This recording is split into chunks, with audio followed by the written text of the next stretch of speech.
ഫാർമാഷിന്റെ പുതിയൊരു വീഡിയോയിലേക്ക് സ്വാഗതം. ഇന്നത്തെ ടോപ്പിക് എന്ന് പറയുന്നത് നോൺ ആൽക്കഹോളിക് ഫാറ്റി ലിവർ ആണ്. നമ്മുടെ ടോപ്പിക്കിനെ കുറിച്ച് സംസാരിക്കുന്നത് എല്ലാവർക്കും സുപരിചിതയായ തിരുവനന്തപുരം നന്ദൻകോട് പത്മസ്പർശ ആയുർവേദ ക്ലിനിക്കിലെ ഡോക്ടർ അഖില മാം ആണ്. മാമിനെ പ്രോഗ്രാമിലേക്ക് സ്വാഗതം ചെയ്യാം. നമസ്കാരം മാം. നമസ്കാരം മാം, എന്താണ് ഫാറ്റി ലിവർ? അതുപോലെ എത്ര ടൈപ്പ് ഉണ്ടായിരിക്കും ഫാറ്റി ലിവർ? ഫാറ്റി ലിവർ എന്ന് പറയുമ്പോഴത്തേക്ക് ഇതൊരു സീരിയസ് ലിവർ ഡിസീസ് ആണ്. അപ്പം ഇതിന്റെ ഒരു ഇമ്പോർട്ടൻസ് എന്ന് പറയുന്നത് ഇത് കൂടുതൽ ഒരു സ്കാനിങ് വേറെ ഏതെങ്കിലും ഒരു സ്കാനിങ്ങിനൊക്കെ പോകുമ്പോഴാണ് നമ്മൾ ഫാറ്റി ലിവർ കാണുന്നത്. അപ്പോഴത്തേക്കാണ് നമ്മൾ ഫാറ്റി ലിവർ ഗ്രേഡ് 1 ഗ്രേഡ് 2 എന്നൊക്കെ പറഞ്ഞ് കാണുമ്പോഴാണ് നമുക്ക് ഫാറ്റി ലിവർ ഉണ്ടല്ലോ എന്ന് നമ്മൾ അറിയുന്നത്. പിന്നെ ഇതിന്റെ മേജർ ആയിട്ട് ഇതിന്റെ ടൈപ്സ് വരുന്നത് ഇത് വൈറൽ, ബാക്ടീരിയൽ, പാരസൈറ്റിക്, പിന്നെ ആൽക്കഹോളിക് കൺസപ്ഷൻ കൊണ്ട്, അതേ കണക്ക് തന്നെ പുവർ ന്യൂട്രീഷൻ, പിന്നെ ഏതെങ്കിലും മെറ്റബോളിക് സിൻഡ്രോം കൊണ്ടും നമുക്ക് ഫാറ്റി ലിവർ വരാം. ഇന്നത്തെ ഒരു ലൈഫ് സ്റ്റൈലും കാര്യങ്ങളൊക്കെ ബേസ് ചെയ്തിട്ട് നമ്മുടെ ഫാറ്റി ലിവറിന്റെ ഒരു ഇമ്പോർട്ടൻസ് എന്താണ്, അല്ലെങ്കിൽ അത് പറഞ്ഞു കൊടുക്കേണ്ടതിന്റെ ആവശ്യകത എന്താണ്? ഇപ്പം നമ്മൾ ഫാറ്റി ലിവറിനെ കുറിച്ച് പറയുവാണെങ്കിൽ നമ്മളുടെ ഇപ്പോഴത്തെ ഒരു പോപ്പുലേഷനിൽ ഒരു 49 to 50% എന്ന് വെച്ചാൽ ഒരു ഹാഫ് ഓഫ് ദ പോപ്പുലേഷനിൽ ഫാറ്റി ലിവർ കണ്ടുവരുന്നുണ്ട്. നേരത്തെ പറഞ്ഞ കണക്ക് ഒരു സ്കാൻ ചെയ്യാൻ പോകുമ്പോഴൊക്കെ ആയിരിക്കും നമ്മൾ ഫാറ്റി ലിവർ ഡിറ്റക്ട് ചെയ്യുന്നത്. അതേ കണക്ക് തന്നെ കുഞ്ഞു കുട്ടികളിൽ, നല്ല വണ്ണമുള്ള ഒബേസ് ആയിട്ടുള്ള കുട്ടികളിലും ഇപ്പം ഫാറ്റി ലിവർ കാണുന്നുണ്ട്. അപ്പം അത് ട്രീറ്റ് ചെയ്യേണ്ടത് വളരെ ഇമ്പോർട്ടൻ്റ് ആണ്. പിന്നെ അതേ കണക്ക് തന്നെ നമുക്കറിയാം ലിവർ എന്ന് പറയുന്നത് നമ്മുടെ ബോഡിയിലെ ഏറ്റവും ലാർജസ്റ്റ് ഗ്ലാൻഡ് ആണ്. അതേപോലെ നമുക്ക് അറിയാത്തൊരു കാര്യം, ഏറ്റവും കൂടുതൽ ഫാറ്റ് ഡെപ്പോസിറ്റ് ചെയ്യുന്നതും നമ്മളെ ലിവറിലാണ്. അപ്പം ആ ഒരു ലിവറിന്റെ ഇമ്പോർട്ടൻസ് നമുക്ക് മനസ്സിലായില്ല ഇത് പറയുമ്പോൾ തന്നെ. പിന്നെ ലിവർ നമ്മളുടെ ബോഡിയിലെ ഒരു ഓർഗാന്റെ ഇമ്പോർട്ടൻസ് എന്ന് പറയുന്നത് ഏറ്റവും ഡീടോക്സിഫിക്കേഷൻ, അത് കണക്ക് തന്നെ ന്യൂട്രിയൻസ് അബ്സോർപ്ഷൻ, അങ്ങനെ കുറേ ഫങ്ഷൻസ് ഉണ്ട് ലിവറിന്. അപ്പം ലിവർ ഒരു മേജർ ഓർഗൻ ആണ്. അപ്പം ഫാറ്റ് ലിവറിന്റെ ഇമ്പോർട്ടൻസ് ഇപ്പം സംസാരിക്കുന്ന ഇമ്പോർട്ടൻസ് എന്താണെന്ന് മനസ്സിലായി. അപ്പം ഇന്ന് നമ്മൾ ഡിസ്കസ് ചെയ്യുന്നത് നോൺ ആൽക്കഹോളിക് ഫാറ്റി ലിവറിനെ കുറിച്ചാണ്. അപ്പം ഇതിന്റെ ഒരു മേജർ കാസ് എന്ന് പറയുന്നത് പുവർ ന്യൂട്രീഷനും അതേ കണക്ക് തന്നെ മെറ്റബോളിക് ഡിസോർഡേഴ്സുമാണ്. അതെ. അപ്പൊ ആയുർവേദത്തിൽ പറയുമ്പോൾ ലിവറിന് പറയുന്നത് എഗ്രിത്ത് എന്നാണ്. അപ്പം എഗ്രിത്തിന്റെ ഒരു ദോഷങ്ങൾ മീൻസ് എഗ്രിത്ത് ഫാറ്റി ലിവറിനായിട്ട് പറയുമ്പോഴത്തേക്ക് നമ്മൾ പിത്തപ്രധാനമായിട്ടുള്ള നിദാനങ്ങൾ ചെയ്യുമ്പോഴത്തേക്ക് അവിടെ വരുന്ന അതിന്റെ ഫങ്ഷൻസിന് വരുന്ന ഒരു ഡിസ്റെഗുലേഷൻ ആണ് ഫാറ്റി ലിവർ ആയിട്ട് ടേം ചെയ്യുന്നത്. അതേ കണക്ക് തന്നെ നമുക്ക് ഫാറ്റി ലിവർ ഒരു ജനറൽ ബേസിൽ പറയുവാണെങ്കിൽ ലിപ്പിഡ് മെറ്റബോളിസം എന്ന് വെച്ചാൽ ഫാറ്റിലുണ്ടാവുന്ന ലിപ്പിഡ് മെറ്റബോളിസത്തിലുണ്ടാവുന്ന ഡിസ്റെഗുലേഷൻ കൊണ്ട്, എന്ന് വെച്ചാൽ ഇപ്പം നമ്മളുടെ ലിവർ സെൽസിൽ ഫാറ്റ് ആവശ്യത്തിനധികം അക്യുമുലേറ്റ് ചെയ്തിട്ട് അവിടെ ഒരു ഇൻഫ്ലമേഷൻ ആയിട്ട് മാറും. അതാണ് ഫാറ്റി ലിവറിൽ റിസൾട്ട് ചെയ്യുന്നത്. ഫാറ്റി ലിവർ നമുക്ക് ചികിത്സിച്ച് പൂർണ്ണമായിട്ട് മാറ്റാൻ പറ്റുമോ? ചികിത്സിച്ച് പൂർണ്ണമായി മാറ്റാൻ അതൊരു സ്റ്റേജ് ഡിപ്പെൻഡബിൾ ആണ്. പക്ഷെ ഇത് റിവേഴ്സിബിൾ ആണോ എന്ന് ചോദിച്ചാൽ ഇത് റിവേഴ്സിബിൾ ഡിസീസ് ആണ്. കാരണം ഇതൊരു ലൈഫ് സ്റ്റൈൽ ഡിസോർഡർ ആണ്. അപ്പം ഇതിന്റെ സ്റ്റാർട്ടിങ് സ്റ്റേജസ് ഒക്കെ ആണെങ്കിൽ നമുക്ക് ഇത് റിവേഴ്സ് ചെയ്യാൻ പറ്റും. ഇതിന് അതായത് ഫാറ്റി ലിവർ ഓരോ ആൾക്കാരിലും കൂടുന്നതിന് കുറച്ച് റീസൺസ് ഉണ്ടായിരിക്കുമല്ലോ. മെയിൻ ആയിട്ട് വരുന്ന കുറച്ച് കോസസ് എന്തൊക്കെയാണെന്ന്? ഇതിന്റെ പ്രധാനമായിട്ട് കാരണം വരുന്നത് മീൻസ് കുറേ റീസൺസ് ഉണ്ട്. അതിന് മെയിൻ ഇമ്പോർട്ടൻ്റ് ആയിട്ടുള്ള കുറച്ച് കാര്യങ്ങളാണ് ഞാൻ ഇവിടെ പറയുന്നത്. കൂടുതലുമായിട്ട് ഡയറ്ററി ഹൈപ്പർ ന്യൂട്രീഷൻ എന്ന് വെച്ചാൽ നമ്മൾ പാൽ ഉൽപ്പന്നങ്ങൾ, ഇപ്പം ചീസ്, അതേ കണക്ക് തന്നെ ബട്ടർ, ഡയറ്ററി പ്രോഡക്ട്സ്, ഇതിന്റെ ഒരു ഓവർ ഇൻടേക്ക് കാരണം നമുക്ക് ഫാറ്റി ലിവർ കോസ് ചെയ്യും. അതേ കണക്ക് തന്നെ കട്ട് മീറ്റ് ഒക്കെ കഴിക്കുമ്പോഴത്തേക്കും, റെഡ് മീറ്റ്സ് ഒക്കെ ഓവറായിട്ട് യൂസ് ചെയ്യുമ്പോഴത്തേക്കും നമുക്ക് ഫാറ്റ് ഡെപ്പോസിഷൻ വരും. പിന്നെ നമ്മളുടെ ലൈഫ് സ്റ്റൈൽ ഡിസോർഡേഴ്സ് പറയുമ്പോൾ ഒബേസിറ്റി ഒരു കാരണമാണ്. ലൈഫ് സ്റ്റൈൽ ഡിസോർഡേഴ്സ് എന്ന് പറയുന്നത് ഒബേസിറ്റി, അമിതവണ്ണം കൊണ്ടുവരാം. പിന്നെ ടൈപ്പ് 2 ഡയബറ്റീസ്, ഇതൊക്കെ ഒരു ലൈഫ് സ്റ്റൈൽ ഡിസോർഡർ ആണല്ലോ. പിന്നെ അതേ കണക്ക് തന്നെ ഹൈപ്പർ ടെൻഷൻ, ഡിസ്ലിപ്പിഡീമിയ എന്ന് പറഞ്ഞാൽ ഹൈ കൊളസ്ട്രോൾ ലെവല്, ഇതൊക്കെ നമുക്ക് ഫാറ്റി ലിവറിലോട്ട് റിസൾട്ട് ചെയ്യുന്ന കാരണങ്ങളാണ്. പിന്നെ അതേ കണക്ക് തന്നെ ആയുർവേദത്തിന്റെ ടേമിൽ പറയുമ്പോഴത്തേക്കും ആയുർവേദത്തിൽ ഇത് പറയുന്നതെന്ന് പറഞ്ഞാൽ ഫാറ്റിനെ മേധസ് എന്ന് പറഞ്ഞാണ് നമ്മൾ ടേം ചെയ്യുന്നത്. അപ്പം നമ്മൾ ആയുർവേദത്തിൽ ഇതിനെ റിലേറ്റ് ചെയ്ത് പറയുന്നത് മേധജ യകൃത് ദളോദര എന്നാണ് നമ്മൾ പറയുന്നത്. നമ്മൾ മോഡേൺ ടേമിൽ പറയുമ്പോഴത്തേക്ക് ഹെപ്പാറ്റിക് സ്റ്റിയോട്ടോസിസ് എന്നാണ് പറയുന്നത്. അതേ കണക്ക് ആയുർവേദത്തിൽ മേധജ യകൃത് ദളോദര. അപ്പം ആയുർവേദത്തിൽ നമ്മൾ ഇതിനെ യകൃത്ത് എന്ന് പറയുമ്പോൾ, ഇപ്പൊ ലിവർ എന്ന് പറയുമ്പോൾ തന്നെ ഒരു ഇമ്പോർട്ടൻറ്റ് കോഷ്ടാംഗമാണ്. മീൻസ് ലിവർ ഒരു ലാർജസ്റ്റ് ഗ്ലാൻഡ് ഒരു ഇമ്പോർട്ടന്റ് ഗ്ലാൻഡ് ആണ് നമ്മുടെ ബോഡിയിൽ. അത് കണക്ക് തന്നെ ആയുർവേദത്തിലും ഇമ്പോർട്ടന്റ് കോഷ്ടാംഗമായിട്ടാണ് പറയുന്നത്. ഇത് റിലേറ്റ് ചെയ്തിരിക്കുന്നത് രസം, രക്തം, മാംസവാഹ സ്രോതസ്സിന്റെ കൂടെയൊക്കെ ആയിട്ട് റിലേറ്റ് ചെയ്തിരിക്കുന്ന ഒരു ഓർഗനാണ്. അതേ കണക്ക് തന്നെ ആയുർവേദത്തിൽ പറയുമ്പോൾ രക്തവാഹ സ്രോതസ്സിന്റെ ഒരു മൂലസ്ഥാനവുമാണ് യകൃത്ത്. അപ്പം ഇതിനൊക്കെ ഒരു ഡിസ്റെഗുലേഷൻ വരുമ്പോൾ നമ്മൾ ഓവറോൾ ബോഡിയെ നമുക്കത് എഫക്റ്റ് ചെയ്യുന്നുണ്ട്. ഓക്കെ ഓക്കെ മാം, നമുക്ക് ഈ വാത, പിത്ത, കഫ എന്ന് പറഞ്ഞുള്ള ആയുർവേദ ടേംസ് എങ്ങനെയാണ് ഫാറ്റി ലിവറുമായിട്ട് ബന്ധപ്പെട്ടിരിക്കുന്നത്? ഓക്കെ, നമ്മൾ നേരത്തെ പറഞ്ഞ കണക്ക് ഫാറ്റി ലിവർ മേധസ് ആയിട്ട് നമ്മൾ പറഞ്ഞായിരുന്നു. അപ്പം ഈ മേധസിന്റെ കൂടെ തന്നെ ഇത് എൻലാർജ് ചെയ്യുന്നതാണല്ലോ ഫാറ്റി ലിവർ എന്ന് പറയുമ്പോൾ ലിവറിന് ഒരു എൻലാർജ്മെന്റ് ഒക്കെ വരുന്നത്. അപ്പം നമുക്ക് ഇതിന് കഫദോഷത്തിന്റെ ഇൻവോൾവ്മെന്റ് കൂടെ വരുന്നുണ്ട്. അപ്പം ആദ്യം ഇത് ആദ്യത്തെ ഒരു സ്റ്റേജ് എന്ന് പറയുമ്പോൾ കഫവും മേധസിന്റെയും കൂടെ ഒരു അഗ്രവേഷൻ ആണ് ആദ്യത്തെ ഒരു ഗ്രേഡ് 1 ആ ഒരു സ്റ്റേജിലോട്ട് വരുന്നത്. പിന്നെ ഇവിടെ ഒരു ഇൻഫ്ലമേഷൻ ഒക്കെ സ്റ്റാർട്ട് ചെയ്യും. മീൻസ് ഫാറ്റ് ഡെപ്പോസിറ്റ് ചെയ്ത് അക്യുമുലേറ്റ് ചെയ്തിട്ട് പിന്നെ ഒരു ഇൻഫ്ലമേഷനിലോട്ട് നമ്മൾ പോയെന്ന് പറഞ്ഞല്ലോ. അപ്പോഴത്തേക്കാണ് ഇതൊരു പിത്തദോഷത്തിന്റെ ഇൻവോൾവ്മെന്റ് കൂടെ വരുന്നത്. പിന്നെ ഈ 3 ദോഷങ്ങളും കൂടെ ഇരുന്ന് നമ്മൾ ട്രീറ്റ്മെന്റ് ഒന്നും എടുക്കാതെ വന്ന് അഗ്രവേറ്റ് ചെയ്തിട്ട് അപ്പോഴത്തേക്ക് അവിടെ വാദത്തിൻ്റെ ഇൻവോൾവ്മെൻറ്റും കൂടെ വരും. അപ്പോഴത്തേക്കാണ് ഈ ഒരു സ്റ്റേജ് മാറിയിട്ട് ലിവർ സിറോസിസ്, അതേ കണക്ക് ഫൈബ്രോസിസ്, പിന്നെ കാർസിനോമ അങ്ങനെയൊക്കെ ഡെവലപ്പ് ചെയ്യുന്നത്. അതാകുമ്പോഴത്തേക്ക് വേറൊരു അൺട്രീറ്റബിൾ ആയിട്ടുള്ള സ്റ്റേജിലോട്ട്, മീൻസ് കൂടുതലും മെഡിക്കൽ മാനേജ്മെൻറ്റ് വേണ്ട സ്റ്റേജിലോട്ടാണ് പോകുന്നത്. അപ്പം ഇതേപോലെ തന്നെ ആയുർവേദത്തിലെ ഈ ഒരു ഫാറ്റി ലിവറിന് നമ്മൾ വേറൊരു ഡിസീസ് കാറ്റഗറിയിലോട്ട് പെടുത്തുന്നുണ്ട്. എന്ന് വെച്ചാൽ സന്ദർഭണജന്യ വ്യാധിയായിട്ട് നമ്മളിതിനെ പറയുന്നുണ്ട്. എന്ന് വെച്ച് കഴിഞ്ഞാൽ ഒരു ഈറ്റിംഗ് ഡിസോർഡർ. ഇപ്പം നമുക്ക് ഒബേസിറ്റി ഒക്കെ ഉണ്ടല്ലോ.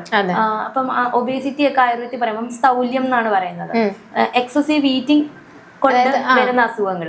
അപ്പം ഇതും അതേ കണക്ക് ഫാറ്റി ലിവർ എന്ന് പറയുന്ന ഒരു സന്ദർഭണജന്യ വ്യാധിയായിട്ടാണ് ആയുർവേദത്തിൽ കണക്കാക്കപ്പെടുന്നത്. കുറെ സിംറ്റംസ് ഉണ്ടായിരിക്കുമല്ലോ ഈ ഫാറ്റി ലിവർ കാണപ്പെടുന്നതിന്. അതെന്തൊക്കെയായിരിക്കാം നമുക്ക് ശരീരത്തിൽ പ്രകടമാകുന്നത്?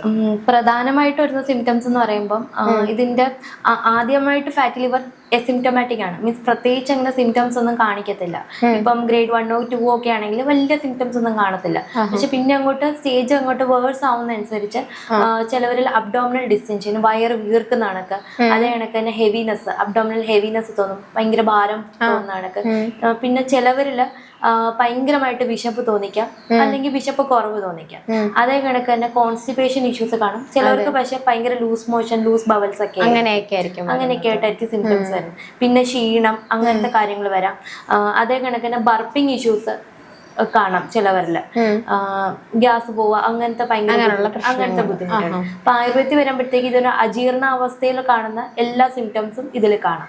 അതേ കണക്കിന് നേരത്തെ പറഞ്ഞു ഒബേസ് ആയിട്ട് വണ്ണമുള്ളവർക്ക് ചില ബുദ്ധിമുട്ടുകൾ ഉണ്ടാവും. ആ ബുദ്ധിമുട്ടുകളും നമുക്ക് ഇതിനകത്ത് കാണാം. പിന്നെ ഈ ഒരു സ്റ്റേജ് നെക്സ്റ്റ് ഒരു ലെവലിലോട്ട് പോകുമ്പോഴത്തേക്ക് നമ്മൾ നേരത്തെ പറഞ്ഞു ഇൻഫ്ലമേഷൻ കൂടി നെക്സ്റ്റ്. അപ്പം നമ്മൾ അമ്ലപിത്തത്തിന്റെ ഒരു ഇതാണ് കാണുന്നത്. അല്ലെങ്കിൽ നമുക്ക് ഗ്യാസ്ട്രോ ഇസോഫീജിയൽ റിഫ്ലെക്സ് അങ്ങനത്തെ ഒരു ഡിസീസ് ഉണ്ട്, ജേർഡ് എന്ന് പറഞ്ഞു. അതിന്റെ സിംറ്റംസ് കാണും. പുളിച്ച് തകിട്ടല് ഇടയ്ക്ക് വരുന്നത്, പിന്നെ ബേണിംഗ് സെൻസേഷൻ, ഫുഡൊക്കെ കഴിച്ചു കഴിയുമ്പോൾ അതാണ്. പിന്നെ ലൂസ് മോഷൻ, ലൂസ് സ്റ്റൂൾസ്. പിന്നെ ഇതിങ്ങനെ അഗ്രവേറ്റ് ചെയ്ത് പോകുമ്പോഴത്തേക്ക് ചിലവർക്ക് അനീമിയ, ക്ഷീണം, അതേ കണക്ക് ജോണ്ടിസ്, ഇങ്ങനെയൊക്കെ ഡെവലപ്പ് ഉള്ള പ്രശ്നങ്ങളുണ്ടാവും. പിന്നെ അതേ കണക്കിന് അഗ്രവേറ്റ് ചെയ്ത് പോയി മറ്റേ ലാസ്റ്റ് പറഞ്ഞ കണക്കിന് സിറോസിസും ഫൈബ്രോസിസും ഒക്കെ പോവും. ഈ ഒരു ഡിസീസ് എങ്ങനെയാണ് നമുക്കൊന്ന് ഡയഗ്നോസ് ചെയ്യാൻ പറ്റുന്നത്? നമുക്ക് ഈ പറഞ്ഞ സിംറ്റംസ് ഒക്കെ വെച്ച് കണ്ടുപിടിക്കാം.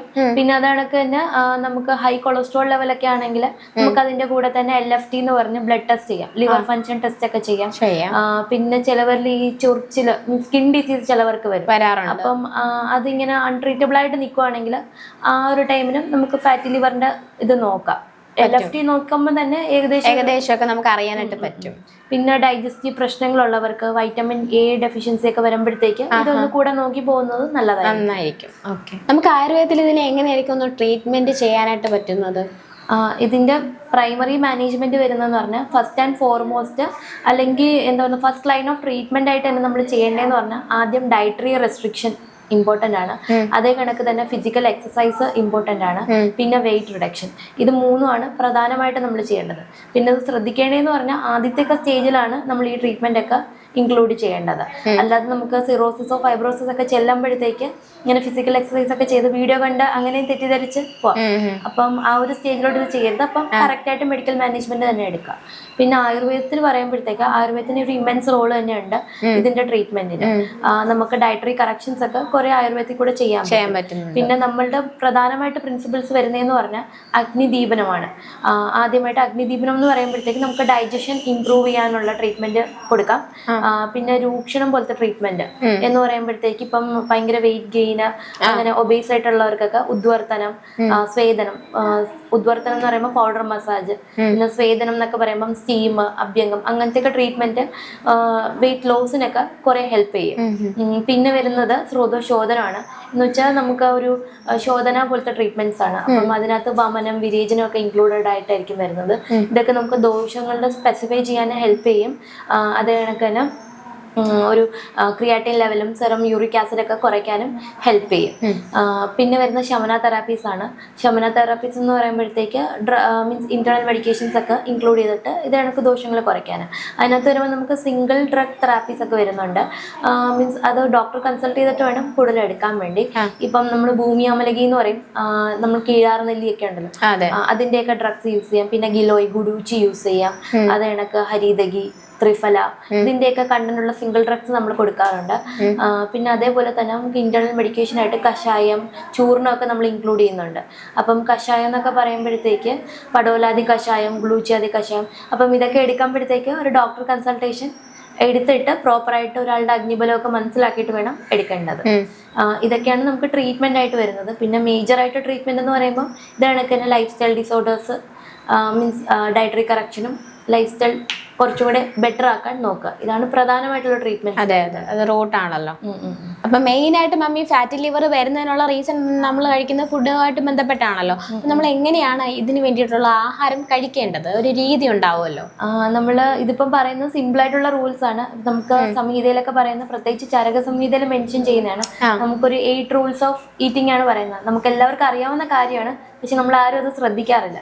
അപ്പം ആദ്യമായിട്ട് നമ്മൾ ആഹാരം കഴിക്കുമ്പം ചെറിയ ചൂടോടെ വാമായിട്ടും ഫ്രഷ് ആയിട്ടുള്ള ആഹാരം കഴിക്കാൻ ശീലിക്കുക. പിന്നെ രണ്ടാമതായിട്ട് സ്നിഗ്ധമായിട്ടുള്ള ആഹാരം കഴിക്കാൻ പറയുന്നുണ്ട്. എന്ന് വെച്ചാൽ സ്മൂത്ത് ആയിട്ടുള്ള ഫുഡ് കഴിക്കാനാണ് ഉദ്ദേശിക്കുന്നത്. പണ്ടുള്ളവർ ആഹാരത്തിൽ കുറച്ച് നെയ്യോ അല്ലെങ്കിൽ എണ്ണയോ യൂസ് ചെയ്തിട്ട് കുക്ക് ചെയ്ത് കഴിക്കുന്ന ആഹാരങ്ങളാണ് ഉദ്ദേശിക്കുന്നത്. പക്ഷേ നമുക്ക് ഇപ്പം ഹൈ കൊളസ്ട്രോൾ അങ്ങനെയൊക്കെ ഉണ്ടെങ്കിൽ നമുക്കത് പറ്റത്തില്ല. അപ്പം നമുക്ക് കുറച്ചും കൂടെ ലിക്വിഡ് ബേസ്ഡ് ആയിട്ടുള്ള ആഹാരം കഴിക്കാം. നമുക്ക് കഞ്ഞിയൊക്കെ ഇൻക്ലൂഡ് ചെയ്യാൻ ഡയറ്റിനകത്ത്. അങ്ങനത്തെ ഇതാണ് പറയുന്നത്. ഇനി തേർഡ് ആയിട്ട് പറയുന്നത് എഡ്യൂക്കേറ്റ് ക്വാണ്ടിറ്റിയിൽ ആഹാരം കഴിക്കുക. എന്ന് വെച്ച് കഴിഞ്ഞാൽ ആവശ്യത്തിന് മാത്രം കഴിക്കുക. ഇപ്പം നമ്മൾ എത്ര കഴിച്ചാലും ഒരു 1/4 വയറ് ഒഴിച്ചിടണം എന്ന് പറയാറുണ്ടല്ലോ. ഇതാണ് ഉദ്ദേശിക്കുന്നത്. ഒരു 25% നമ്മൾ വയറൊന്ന് ഒഴിച്ചിടുക, ഫുള്ളായിട്ട് ആഹാരം കഴിക്കാതിരിക്കും. പിന്നെ വരുന്നത് ഫോർത്ത് എന്ന് പറയുന്നത്, നമ്മൾ നേരത്തെ കഴിച്ച ആഹാരം ദഹിച്ചിട്ട് വേണം അടുത്ത ആഹാരത്തിലേക്ക് പോകാൻ. അതിപ്പോ പറയുന്നതെന്ന് വെച്ചാൽ ചിലവർ ഒരു 10-11 മണിയാകുമ്പോഴായിരിക്കും രാവിലത്തെ ബ്രേക്ക്ഫാസ്റ്റ് കഴിക്കുന്നത്. അപ്പം കൂടുതലും ഒരു പൊറോട്ടയും ബീഫൊക്കെ ആയിരിക്കും കഴിക്കുന്നത്.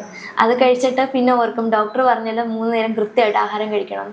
അപ്പൊ ഉച്ചയാകുമ്പോൾ വീണ്ടും ഒരു സദ്യയൊക്കെ കഴിക്കും.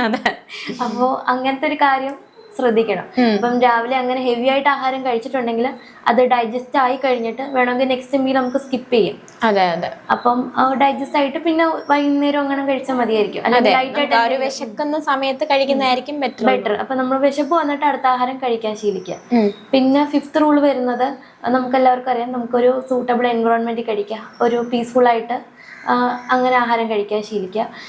പിന്നെ 6th ആയിട്ട് വരുന്നത്, ഷഡ്രസങ്ങൾ പ്രാധാന്യമായിട്ടുള്ള ആഹാരങ്ങൾ കഴിക്കുക. എല്ലാ രസങ്ങളും നമ്മൾ ആഹാരത്തിൽ ഇൻകോർപ്പറേറ്റ് ചെയ്യും. ഇപ്പം നമ്മൾ മധുരമാണെങ്കിലും കഷായ രസമാണെങ്കിലും എല്ലാം ആവശ്യത്തിനനുസരിച്ച് എല്ലാ രസങ്ങളും ഒരു മീലിനകത്ത് ഇൻക്ലൂഡ് ചെയ്തിട്ട് കഴിക്കാൻ ശീലിക്കുക. പിന്നെ വരുന്നത് 7th റൂൾ എന്ന് പറയുന്നത്, ഹറിബറി ആയിട്ട് ഫുഡ് കഴിക്കാതിരിക്കുക. കഴിക്കുമ്പം ആ ഒരു സാവധാനം എടുത്ത് തന്നെ കഴിക്കാം. പിന്നെ 8th ഇതേ കണക്ക് തന്നെ 8th റൂൾ വരുന്നത് മൈൻഡ്ഫുൾ ഈറ്റിംഗ് തന്നെ നമുക്ക് വേണമെങ്കിൽ പറയാം. കഴിക്കുമ്പം അധികം ചിരിക്കാതിരിക്കുക, പിന്നെ സംസാരിക്കാതിരിക്കുക, കറക്റ്റായിട്ട് ചവച്ച് തന്നെ ആഹാരം ചവച്ച് കഴിക്കുമ്പം അതിന് കുറേ ഇതുണ്ട്. നമുക്ക് ഡൈജഷൻ കുറേയും കൂടെ ഈസി ആവും. നമ്മൾ ചവയ്ക്കുമ്പോൾ തന്നെ നമ്മളുടെ സലൈവിലുള്ള എൻസൈംസ് തന്നെ കുറെ അവിടെ ഡൈജസ്റ്റ് ചെയ്യും. പിന്നെ വയറ്റിലോട്ട് ചെല്ലുമ്പോൾ കുറേയും കൂടെ ഡൈജഷൻ നടക്കും. പിന്നെ നമ്മൾ മൈൻഡ്ഫുൾ ആയിട്ട് കഴിക്കുമ്പോൾ നമ്മൾ ആവശ്യത്തിന് മാത്രമേ കഴിക്കുള്ളൂ, ഓവറായിട്ട് നമ്മൾ കഴിക്കത്തില്ല. അപ്പം ഇത്രയും കാര്യങ്ങളും കൂടി നമുക്ക് ശ്രദ്ധിക്കുകയാണെങ്കിൽ നമുക്കൊരു കറക്റ്റായിട്ട് നമുക്ക് മീൽ കഴിക്കാൻ പറ്റും. ഇങ്ങനെ നമ്മൾ കഴിക്കുമ്പോഴും ആവശ്യത്തിനുള്ള ആഹാരങ്ങൾ മാത്രം കഴിക്കും. ഒരു 8 റൂൾസ് ഇതാണ്. അതെ. ഓക്കെ, അപ്പോൾ ഓൾമോസ്റ്റ് ഫാറ്റി ലിവറിനെ കുറിച്ചുള്ള കാര്യങ്ങൾ നമുക്ക് പറഞ്ഞു കൊടുക്കാനായിട്ട് സാധിച്ചു അല്ലേ? ഓക്കെ, നമുക്ക് പ്രോഗ്രാം വൈൻഡ് അപ്പ് ചെയ്യാം. പുതിയൊരു വീഡിയോയിലേക്ക് പുതിയൊരു ടോപ്പിക്കുമായി വീണ്ടും കാണാം. Thank you doctor. വെൽക്കം.